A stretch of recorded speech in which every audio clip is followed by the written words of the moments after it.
Hi, welcome back to Mark and Cindy's Fruit Forest here in Lutz, Florida. I'm Tropical Fruit Man, and today I wanted to take a look at the Mutingia Calabura, which is also known as the strawberry tree or the Jamaican cherry tree. Now, I planted one of these about 3 years ago, and I put it in the ground, and it did not survive the winter. So these trees are not conducive to being planted in cold weather. They just do not make it. Mine didn't make it. I tried a second time also and planted one up in this area closer to the house. It died also. So I decided I was going to give it a try and keep it in a pot.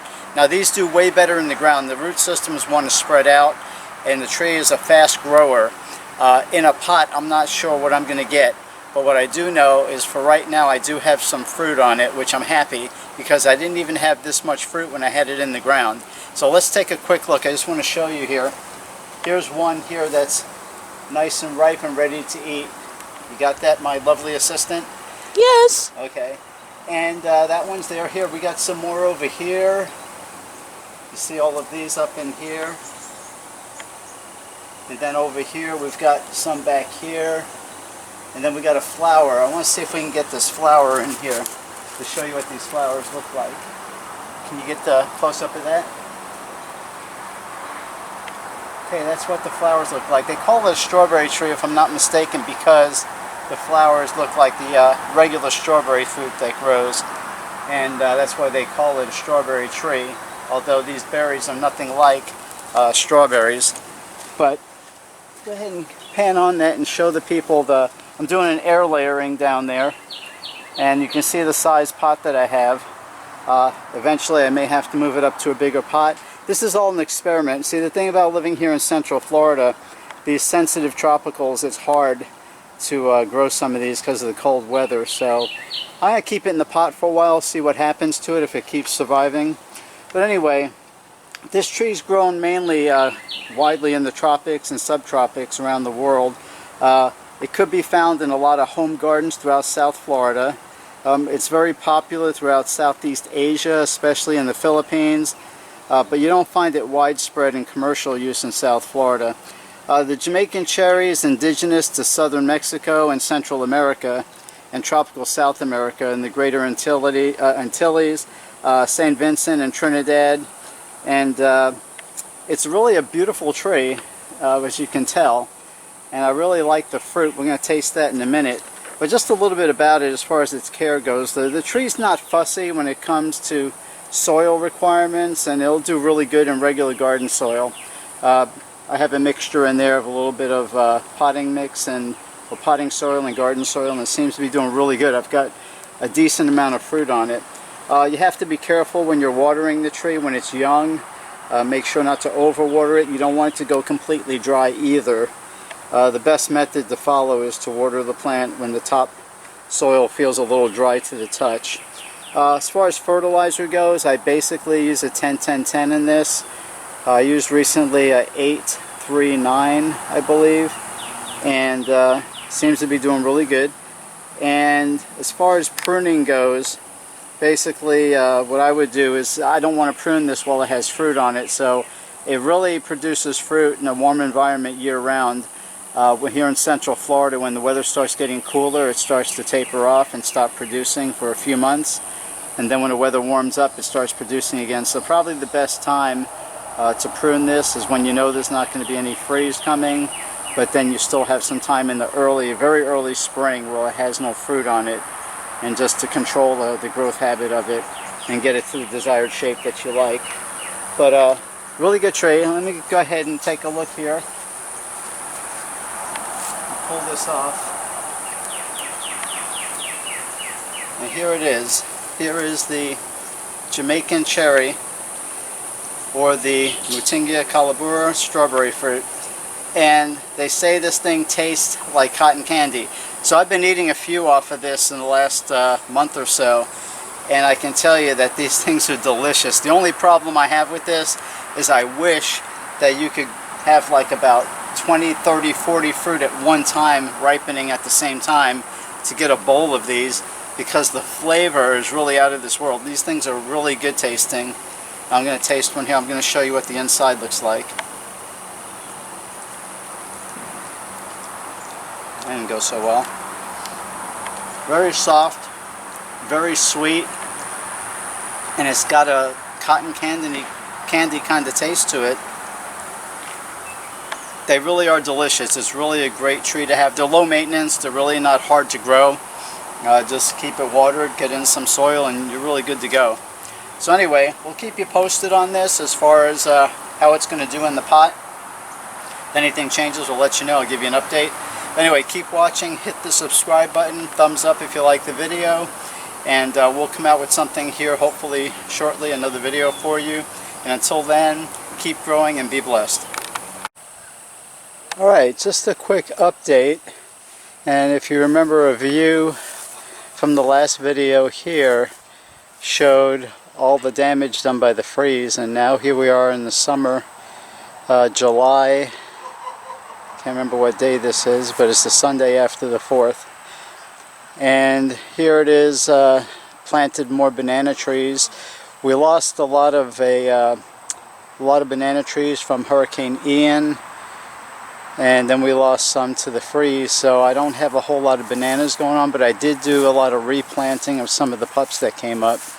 So everything's looking much better here, a lot greener than what it was from the last video showing the freeze. These are all bananas that I planted, all the pups. These are Mysore bananas, and these are my favorite bananas. Now I had like about 3 racks last year, and I did not do videos on them. So the next time I do get a rack of Mysore bananas, I'm going to do a video. They are some of the most delicious bananas you will ever taste. They are just really good. I think they're better, I think, to me than the ice cream bananas. That's my opinion. I just think they got a great taste. But anyway, so as you can see, everything's much greener now. Everything's going good. We've been eating Barbados cherries and we've been eating figs. This tree here has been giving us a good amount of figs. So we're enjoying those right now. And we're waiting here for this strawberry guava tree. This is the yellow variety. And we're waiting now for these to start turning yellow. These are really good. They're very delicious. It's the yellow variety of the strawberry guavas. They are tastier than the red ones. So I've got a good amount on here, and we'll be eating off of those here shortly. And one thing too is my sugar apple trees. I lost several that I had to cut way back, and you can see this one here and then that one over there. I had to cut those back. The freeze is not very kind to the sugar apple trees, and it's really frustrating because I haven't had really a good yield of sugar apples in a while. I'm waiting for a mild winter in order to keep them growing, get some good sugar apples on the tree. Here's my coconut cream mango tree that was planted a couple years back, and I keep having to cut this back a little bit from the freeze, but they are getting stronger and doing better each year, so I'm hoping maybe a mild winter and next summer getting some coconut cream. Here's a sugar apple tree. I replanted one of those that I grew from seed, and I got 2 others also. And make it through here. And that's another sugar apple tree that I replanted, and then another one over there. So I lose some, I replant them, and hopes of getting more sugar apples. This is a starfruit tree. This thing is loaded with fruit, just all over the place. I have a ton of starfruit, so we'll be eating a good amount of starfruit this summer off of this tree. Got a really good yield.